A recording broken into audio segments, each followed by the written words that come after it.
Vero. Hola chicos, yo muy contenta de estar con ustedes, feliz por estos resultados, que creo que, bueno, no creo, estoy segura, ¿no? El pueblo ecuatoriano no se equivoca. Y esta vez, miren, nos dio una lección a todos, porque creo que nadie teníamos exactamente estos resultados tan claros. Les soy sincera, el no también, claro, teníamos el temor de que muchas cosas puedan pasar y de que no tengamos este freno al gobierno, a esa política del desprecio que hemos visto en estos últimos, bueno, desde que está gobernando Novoa. Así que muy contenta de verlos, de poder conversar con su público y de ver cuál es el post, ¿no? O sea, ahorita lo que nos toca es ver cómo podemos articular este no en cuestiones muy concretas para que nos dé garantías mínimas para que nuestro país pues no colapse.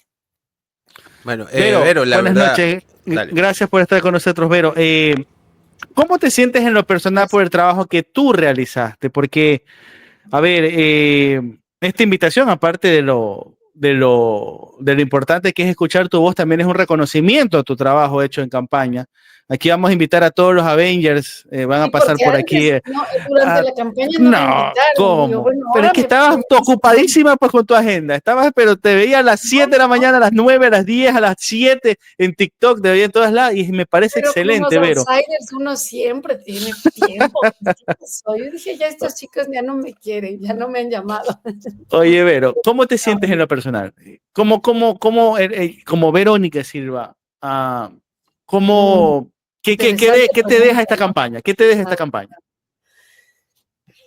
Es interesante la pregunta, sabes que no lo había pensado así, o sea, ¿cómo Verónica qué me deja, no? Pero, y exactamente no lo pensamos así, yo me imagino que todos los que hemos estado pensando en el no, porque te soy sincera, incluso no estaba en nuestro radar ni siquiera la posibilidad de si había esa supuesta constituyente ir de candidatos, ¿no? Habíamos comentado, incluso lo comenté con Mauro, y era, o sea, es que era imposible, o sea, era como refrendar algo con lo que estábamos totalmente en desacuerdo, ¿no? Ok. Mira, te soy sincera, aquí no habían ni cálculos personales, ni decir, bueno, cómo poder articular esto a un trabajo que hemos venido haciendo, que yo lo he venido haciendo, ¿no? Salgo de una campaña también donde intento proponer algo, pero bueno, no ganamos, no tuvimos ese respaldo que uno había esperado, pero ahora te das cuenta que ese bipolarismo que caracterizaron a las elecciones anteriores, pues también fue producto del miedo. Y que en el Claro que fondo sí. ese miedo se rompe. Eso es maravilloso. Omar, Johan, es increíble, porque lo que realmente la sociedad dice es, ya no tengo miedo, o sea, no me importa, o sea, y ese no salía en los grupos focales, porque pudimos ver encuestas un poco pequeñas, ¿no? Pero tuvimos un trabajo interesante que hizo Santiago Pérez, que se sentó a hacer grupos focales, y claro, la gente tenía quizás un temor de realmente decir aquí un no al gobierno. Ese no lo leímos, si no estaba muy claro. O sea, quizás ya cuando tú conversas con la gente, cuando yo decía, es que yo no entiendo cómo dicen que va a ganar el sí. Si yo con los que converso gana el no, yo te digo, yo hice campaña en los buses, me subí a varios buses, estuve en algunos lugares, ahí en Quito principalmente, y había una conexión cuando tú le empezabas a explicar a la gente, ¿no? Y no necesitabas explicar mucho. Recuerdo en uno de los buses que tomé, una discusión maravillosa, ¿no? La gente empezó, porque una señora de pronto dijo, no, pero otra vez, estos del no, y la gente empezó como a empoderar y decirle ahí en un bus popular, un bus Le público. cayeron a tute a la señora, no, Impresionante, que la señora, imagínate, ¿qué es lo que le está pasando al gobierno? La señora se tuvo que bajar del bus. Ah, mira. Sí, a mí me pareció, dije, como ejercicio sociológico, y lo comentaba incluso con los alumnos, ¿no? Dije, qué impresión, porque, claro, es volver o sea, es volver a la arena política. y decirle a la gente, ¿hay posibilidades de salir de esta crisis o nos vamos a conformar con que nos roben el IES, con que nos roben nuestra seguridad, con que nos roben la posibilidad de un país para nuestras hijas? Cuando te sientas a confrontar con esto, en otro de los buses, un señor tenía una discapacidad, no había un señor mayor, de verdad, Omar, Johan, se le fueron las lágrimas. Y empezó, claro, yo ya quedé en segundo plano, el señor asumió la postura del no en el bus.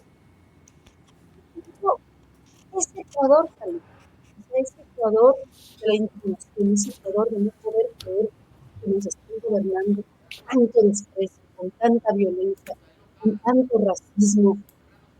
Y claro, eso es fracaso para la oligarquía de este país. Pero, ¿te puedes hacer un poquito ahí más adelante porque estamos teniendo un pequeño problema con el audio? A ver, ¿ahí puedes hablar? A ver. Ahí está perfecto, está perfecto. Quería que me vean toda, pero bueno, ahora... Es que creo que fue por, no sé en qué lugar está el micrófono, creo que se tapó un segundo, eso fue.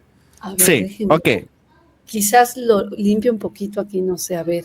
El micrófono, no la cámara, pero sí, ajá. Y aquí, ahí sí, no puede también ser el micrófono. Pero vamos. Debe estar, si es el teléfono, en la parte lateral se debió haber tapado en algún momento, pero ahorita ya se te escucha perfecto, Vero. Ya. Yo te quería preguntar sobre este ejercicio mismo que mencionaste. Creo que una lección que se podría aprender de esto es que evidentemente tenemos bastantes cosas en común, ¿no? Tanto se habló de un país dividido en las elecciones anteriores. Que el resultado de ayer también debería leerse como ver, a ver, aquí hay 60 y tanto % de personas que están de acuerdo en esto de aquí.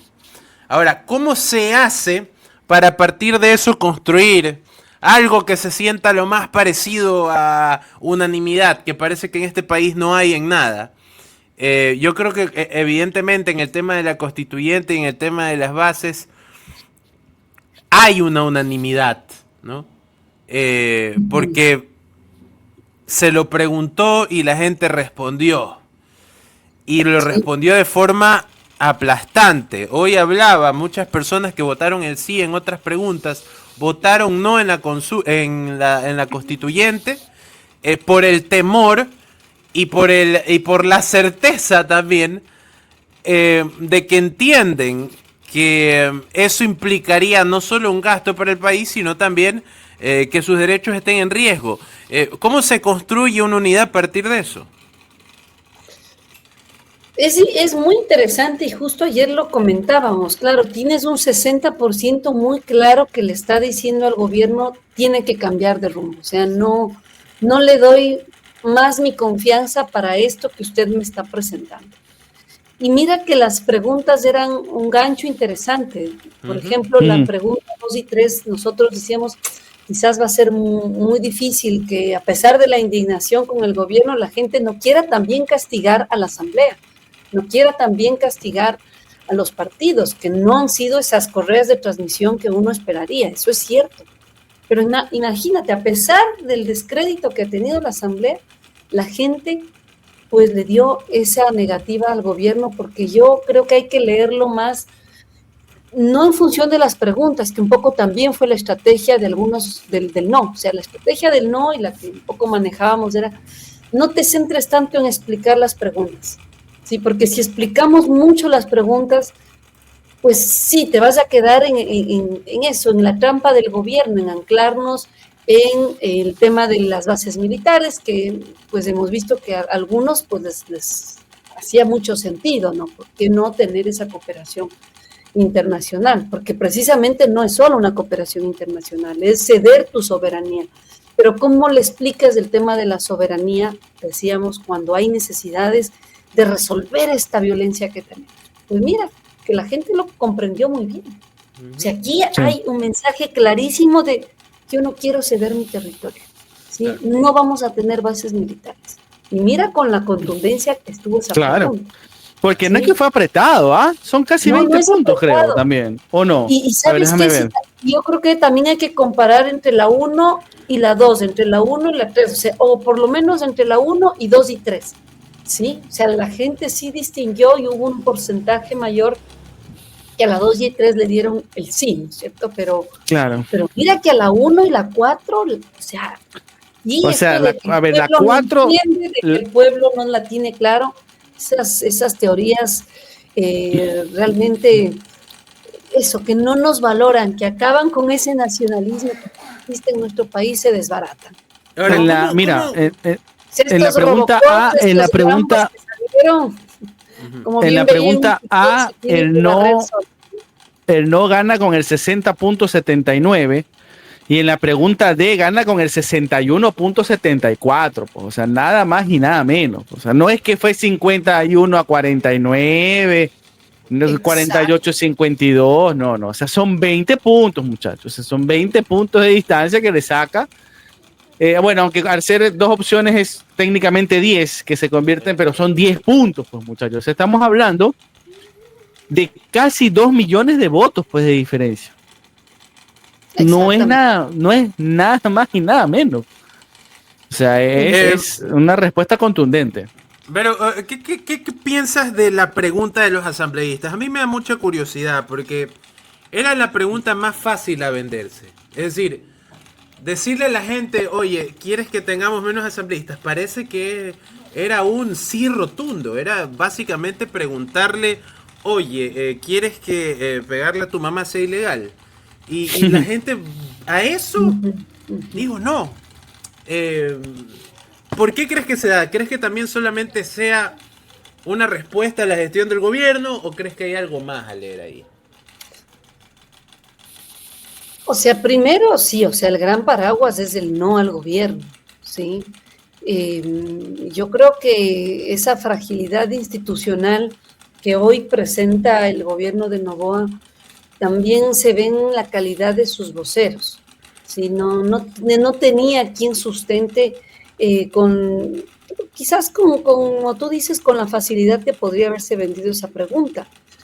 Y yo creo que si esto ligamos a la consulta popular que nos hizo León Febres Cordero y a la consulta popular que hizo Sixto Durán Ballén, fue la misma estrategia. Si es entrar en estas prácticas más populistas, ¿no es cierto?, anclándose en la incomodidad, en el descontento de la gente para ponerte una pregunta peor.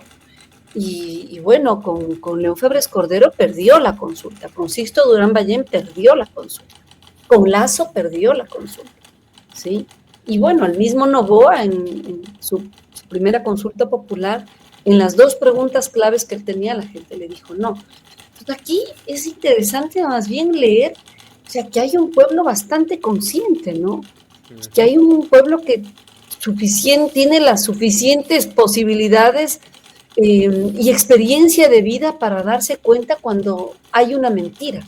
Entonces yo siento que eso es como desenmascarar la mentira del gobierno y decirle, no te vamos a dar más oportunidad. Y ese fracaso, el gobierno de Daniel Noboa lo tiene que entender ya.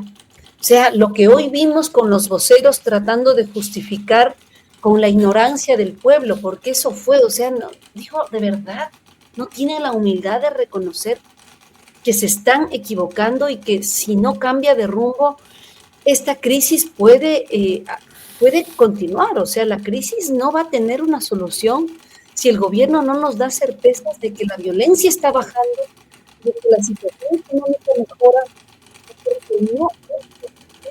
Ahí tuvimos problema con el micrófono de nuevo, Vero. No sé. Ese no es a la gestión de nuevo. ¿Sí? Ok. Ahora, Vero, a ver, escuchamos al gobierno y esto creo que es muy peligroso. Escuchamos a voceros de gobierno, escuchamos a los parlantes de gobierno decir, bueno, se joden, votaron que no. No se andarán quejando. Se joden. Luego no, es más, hoy día hubo un sicariato a una señora acá en el norte de Guayaquil, en la Francisco Orellana, y ya por ahí, no se quejen, ustedes votaron ayer que no. Ahí está. Muy peligroso ese discurso, ¿no? Que nos están dando a entender que nos vamos a cruzar de brazos y que se lleve para el carajo este país. Muestra la ignorancia del gobierno. O sea, realmente no están entendiendo la política. Y a mí me parece que si no lo hace el gobierno, debe haber una respuesta ciudadana que recupere el no. Porque a mí me parece terrible algunos, incluso colegas, amigos, ¿no? O sea, deja que, o sea, veamos qué pasa con el no, o sea, que tome su curso. Yo creo que más bien hay que asumir cómo le damos forma al no. Eso es lo que debemos de estar pensando para que al gobierno no se le ocurra hacer estas tonterías, ¿no es cierto?, de acabar con la mínima posibilidad que hoy tenemos los ecuatorianos de llegar a algún acuerdo. O sea, ¿por qué no empezar a ver qué acuerdos mínimos como sociedad podemos tener para que dejemos de matarnos, Omar, Johan? O sea, ¿es posible llegar a ese nivel de madurez política y que leamos el no más allá de los intereses del gobierno, de los intereses partidistas? O sea, ¿dónde están esos puntos de encuentro que nos está pidiendo la ciudadanía? Es que es un no de la súplica, de ya no queremos más seguir viendo tanta violencia. O sea, ya estamos cansados de que nos mientan y por favor, o sea, necesitamos trabajo. O sea, la gente quiere trabajar. La gente no quiere que le sigan vacunando. Sí. O sea, hay un nivel de desesperación y eso demuestra el no. Entonces, yo sí estoy pensando en el post, o sea, ¿y cuál podría ser la mejor propuesta que hoy, sin eliminar, sin duda, esos pedidos tan urgentes que pueden haber desde quizás la justicia que hoy exige el pueblo de Otavalo, que hoy exigen esas familias que han perdido a sus hijos, ese dolor que quizás no quieren saber nada del gobierno? Y yo entiendo, y es así, o sea, ante un gobierno totalmente violento, un gobierno que le ha dado las espaldas a la gente, ¿cómo puedes sentarte a negociar con ese gobierno? ¿Qué le puedes pedir a ese gobierno si ya sabemos que nos va a devolver ese tipo de respuestas? Pero yo creo que debemos de estar más allá de eso, Johan y Omar. O sea, es momento que la ciudadanía se pare fuerte y nos imaginemos esos escenarios posibles. Deben existir los canales necesarios para que desde los empresarios, para que desde los productores, para que desde el sector campesino, desde el sector indígena, e incluso yo diría desde estos mismos partidos políticos, podamos ver qué nos puede unir en estos momentos para interpelarle a este gobierno, ¿sí? Hay que darle una salida a este país y yo no creo que sea cruzándonos los brazos y ver qué pasa. No. Entonces, yo he hecho un llamado a una gran unidad nacional, he visto otros colegas que están también en la misma línea y quizás plantear agendas mínimas. O sea, ¿qué está pasando con la seguridad? ¿Qué pasa con la justicia social en este país? Y si la gente decidió apostarle a la Constitución del 2008, ¿cómo hacemos que esa Constitución sea viable? Porque lo que ha hecho Daniel Noboa es pisotear la Constitución, ¿sí? Y hechos inmediatos. O sea, no pueden ser que las garantías de fiscalización a este gobierno, los pesos y contrapesos estén jugando, ¿sí?, al gobierno de turno. Habrá que ver qué pasa, por ejemplo, con el CNE. Un CNE que está desde... O sea, ¿alguien puede decir qué pasa con ese CNE? O sea, lo que ayer vimos de parte de la presidenta, de parte de Diana Tamain, fue vergonzoso. O sea, ¿por qué no asumir los resultados? ¿Qué estaban esperando? O sea, no estaba, como decimos en el barrio, estaba trompeta, como decimos Yo en el creo que barrio. sí, están como impactados, creo que están en shock, ¿no? Un poco en shock. Y por eso te digo, necesitamos fortalecer a esa sociedad civil que ayer se presentó muy fuerte, pero quizás sin voces, ¿verdad?, que puedan aglutinar eso.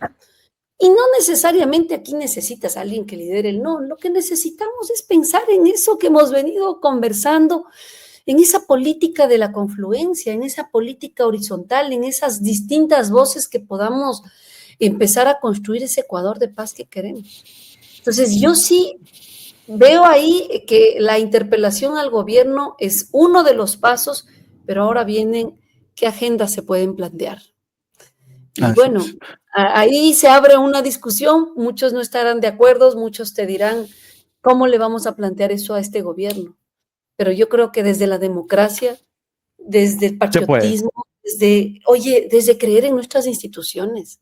O sea, yo no A ver creo si que aquí vamos a incentivar el caos. No me parece que el siguiente paso sea profundizar el caos. Yo personalmente, utilicemos este no en beneficio de los ecuatorianos, utilicemos este no en beneficio del trabajo, en beneficio de la plata que necesita ir en este momento a los hospitales, ¿sí?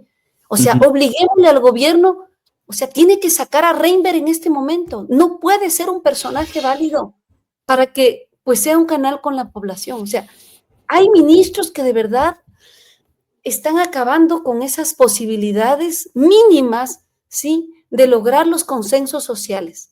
Esa ministra del Trabajo, o sea, te digo, o sea, hay personajes como la misma ministra de Gobierno, que en lugar de generar las posibilidades para un diálogo, se han encargado en ser ellos quienes lo cierren, ¿sí? Yo digo, como sociedad, ¿podríamos jugarnos a eso?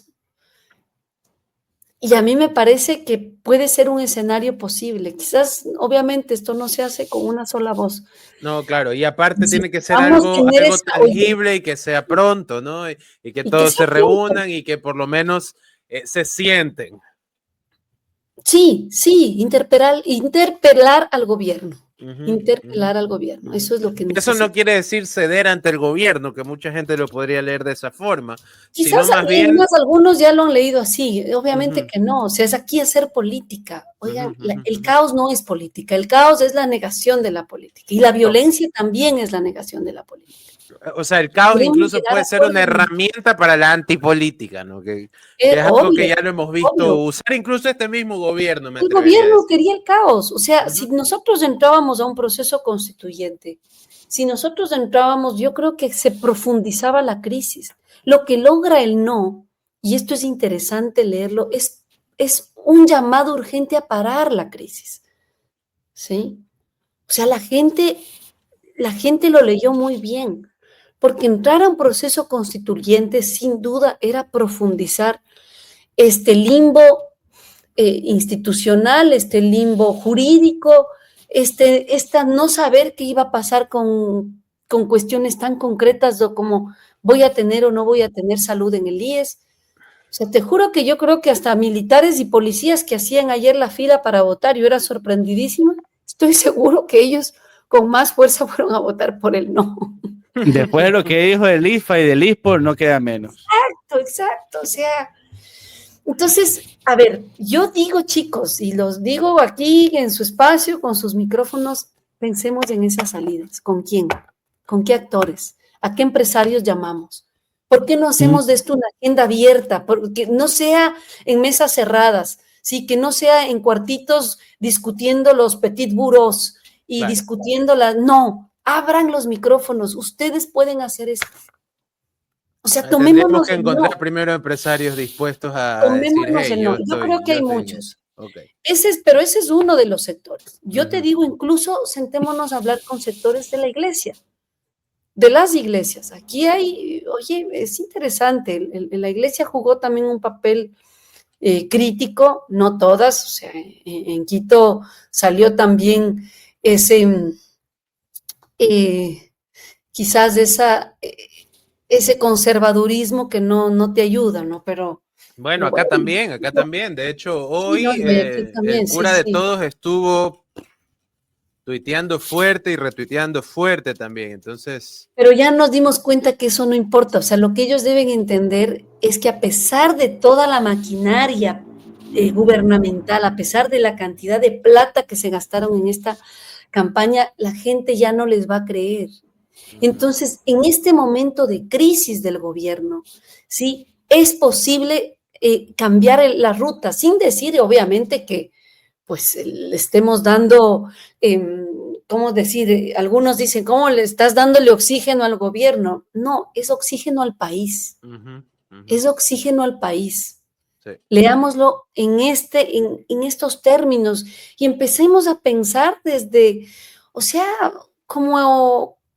diría, no sé, incluso desde las posibilidades que tienen los estadistas para resolver las crisis, que no necesariamente tienes que ganar tú totalmente, hay un punto donde tenemos que ceder. Bueno, lleguemos a esos acuerdos. ¿Qué se cede y qué se presiona para que logremos tres cosas básicas? Tres cosas básicas, o sea, parar esta violencia, generar trabajo generar trabajo urgente, ¿sí? Y obviamente que la confianza en el gobierno, o la confianza por lo menos en las instituciones, deja tú en el gobierno, en las instituciones, un poquito se vuelva a restablecer. Y para eso también, ahí te digo, tres propuestas, tres soluciones. El gobierno tiene que cambiar de rumbo con su política de seguridad. Ellos saben que fracasaron. Pero ¿crees que vayan a cambiar? Yo no la veo. O sea, yo No, no la veo verás, Yo tampoco la veo. es que eso es lo importante de este proceso, verás, si realmente retomamos y asumimos el no, podríamos ser nosotros de ese punto de quiebre. Y ya no va a importar si el gobierno lo asume o no, sino que los ciudadanos entendamos que hay soluciones. Ok. Voy entendiendo por dónde va. Exacto. Entonces ya no importa en este momento, o sea, la propuesta tiene que estar y tenemos que asumir que el no puede quedarse simplemente en un no al gobierno. Aquí hay propuestas claras, ¿sí? Y una de las propuestas es que empecemos a recuperar el territorio. No puede ser que después de todo el despliegue que vimos en Imbabura, el gobierno nos siga diciendo que no puede recuperar los barrios en Durán, que no puede recuperar los barrios en Guayaquil, sí, que está dejando esta penetración cada vez mayor por parte del crimen organizado, sí, de estas mafias. Entonces, una de dos, o planteamos que los acuerdos de cooperación, sí, con Estados Unidos, empiece con una auditoría externa de nuestras Fuerzas Armadas y policiales. A ver, vamos con acuerdos reales. Eso lo hicieron con México. Eso implicó el Plan Mérida, chicos, ¿sí? Y hubo un significativo golpe al narcotráfico porque ¿qué se dieron cuenta los mismos mexicanos? ¿Qué se dieron cuenta los mismos norteamericanos? O sea que sí, que las Fuerzas Armadas en México, que la Marina, o sea que estaban infiltradas básicamente. Estaban totalmente infiltradas. Claro. ¿Sí? Y una de las políticas, con todo lo que ha tenido el caso mexicano, no puede ser un ejemplo porque realmente ha sido una lucha que la siguen llevando, pero bueno, el intentar hacer esa limpieza, esa purificación de los altos mandos y empezando por los altos mandos, seguir con policías y militares significó, sí, realmente un duro golpe al narcotráfico. Y por lo menos controlar la área estatal. A ver, ¿estamos dispuestos a eso, sí o no, señor gobierno? Dos, lavado de activos. Ahí caen muchos porque, por ejemplo, con el tema del lavado de activos hay un factor importante y es que un verdadero ataque al lavado de activos en este país, al menos como yo lo veo, no solo va a terminar afectando al narcotráfico, sino que a la propia economía. Porque este país tiene un sostenimiento bien fuerte en la economía criminal. Pero ¿sabes qué? Bueno, entonces develemos esa realidad. Si esto es así y aquí hay una economía que se está sustentando en el narcotráfico, entonces esto nos sacamos el velo y que caiga el que tenga que caer. Y quizás yo diría, bueno, veamos otras soluciones, porque si estás asumiendo eso como nación, no tiene por qué haber tantos muertos y no tiene por qué Latinoamérica, ¿no es cierto?, estar pagando este negocio, porque lo que nos está diciendo atrás de esto, atrás de este argumento que es válido y yo coincido contigo, es que aquí el problema no es esta estructura criminal, ¿sí? No necesariamente es de esta estructura criminal que nos está presentando el gobierno, sino que hay toda una estructura, ¿no es cierto?, financiera, corporativa, que está incluso cruzando estados, que está cruzando corporaciones internacionales que viven del lavado de dinero del narcotráfico, totalmente, que viven del tráfico de armas, totalmente, y que viven de toda esta economía ilegal. Totalmente. Aquí, hay familias enteras que viven y sobreviven gracias al microtráfico, al narcotráfico o al lavado de activos. O sea, eso es una realidad. Exacto, exacto. Y parte, bueno, dentro de esto ni siquiera lo firmó Noboa, lo firmó Lazo, O sea, hay posibilidades que con los acuerdos que hoy tienen, por eso es clarísimo, no necesitábamos bases militares para empezar a luchar contra el narco. A ver, ¿qué está pasando con los puertos y aeropuertos privados que tiene este país? ¿Quién está fiscalizando eso? Bueno, ahora Hacemos nadie. un verdadero baño de verdad, ok. ¿Quién está viendo qué va en las cajas de banano de las distintas empresas? Y principalmente una. ¿Por qué no hay un esfuerzo real para develar este negocio y que caigan los que tengan que caer? Ojo, Sí, que cayó yo un creo que cuando eso pase cayó un van a presidente, caer los que creíamos que eran y los que no creíamos que eran. O sea, pero es va que a ya ser cayó un duro, ¿no? presidente, ya cayó un presidente. Realmente el problema por el que cayó Lazo, pues era ese, ¿sí? Lamentablemente hubo ahí relación con Con la mafia albanesa, la claro. mafia Todo el albanesa. vínculo de Rubén Cherres, Janiro Carrera, Es reveló eso, que y eso lo que le incluso llevó. sin él sabiéndolo, ahí había un vínculo que era innegable. O sea, lo que realmente vimos es que Estados Unidos le quitó el apoyo al gobierno de Lazo. Si no, Lazo no caía. Entonces, hay que entender que aquí todos los gobiernos, ¿sí?, que han perdido el apoyo tanto de Estados Unidos como de otros grupos económicos, es precisamente cuando ya no los puedes sostener. ¿Y cuando no se los puede sostener? Cuando precisamente ya rompen ese equilibrio social. Yo digo, si fuera el gobierno de Novoa un poquito consciente de lo que está pasando, O tiene sea, que yo creo que mirarse es en esos consciente, espejos. la cosa es que creo que no le importa. Eso es Es lo que que siento del entonces, si gobierno no de le Noboa. importa, pues va lamentablemente, o sea, tendrá que ver cuál ha sido la historia de este país. Incluso, te digo, puede perder apoyo de actores que le han mantenido, o sea, han logrado que se mantenga a pesar de las crisis. Yo no sé, digo, el mismo gobierno estadounidense ahorita le va a decir, oye, pero se suponía que tenías que ganar, pues, la consulta. Claro. O sea, le van a decir eso. Tenía que darme esa base para retener a deportados, ¿no? Obvio, Que Ah, Donald le obvio, diga, obvio. yo no tengo ahijados perdedores, le va a decir. Exactamente. Claro.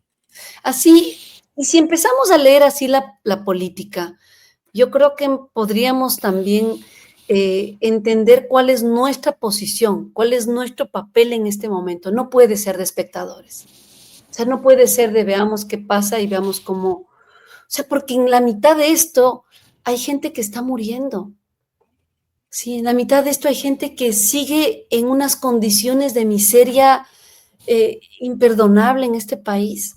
Hay ¿Cuál es gente el que primer no paso ya está. tangible que plantearías, Verónica? Digamos, esta semana todos estamos viendo, todavía analizando los resultados. Llega ya el siguiente lunes. ¿Cuál debería ser el primer paso de los actores, ya sea de oposición, voceros, ciudadanía, como para comenzar a plantear esto que dices? Pues yo digo, empecemos a reunirnos, o sea, se puede plantear esta articulación, sí, real con otros actores y ver qué posibles salidas tenemos. Okay. Que el gobierno las tome o no, esa es otra discusión. Ahorita necesitamos que haya un consenso ciudadano en las salidas que requiere este país.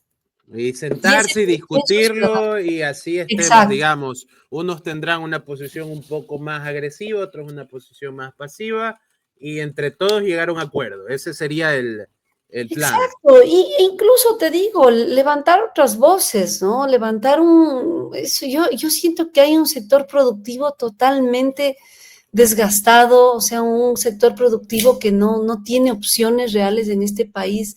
No puede ser que sigamos en una economía dolarizada con el 15% del IVA.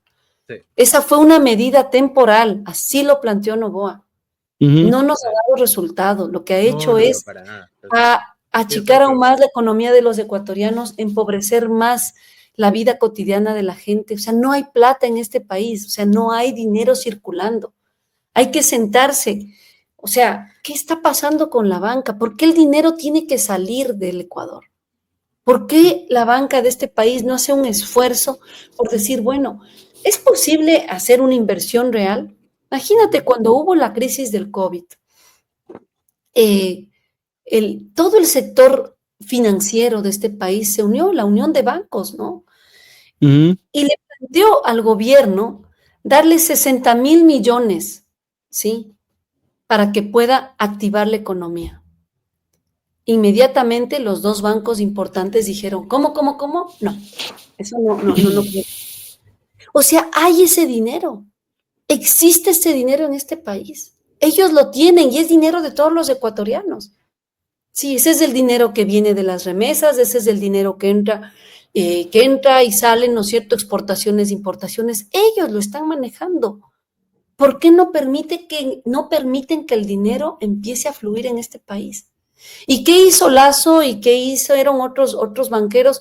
No creo que la medida era muy extrema y no permitieron que salvemos a las miles de muertes que se nos fueron en el COVID.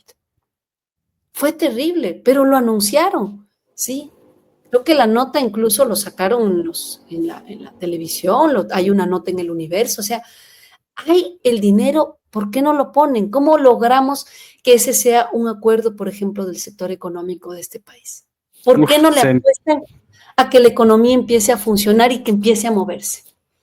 Oye, aquí hay economistas brillantes. O sea, bueno, empecemos a articular, hablemos, reconstruyamos ese proyecto o esa propuesta, ¿no es cierto?, de salida emergente, de salida urgente. Y yo te digo, yo me voy a dar esa tarea, o sea, veamos si hay más gente, creo que se podría conversar, empezar a ver opciones de salida, porque si no, de nada nos va a servir el no. Si no se capitaliza con respuestas, no vamos a esperar unos años a que el país, colapse.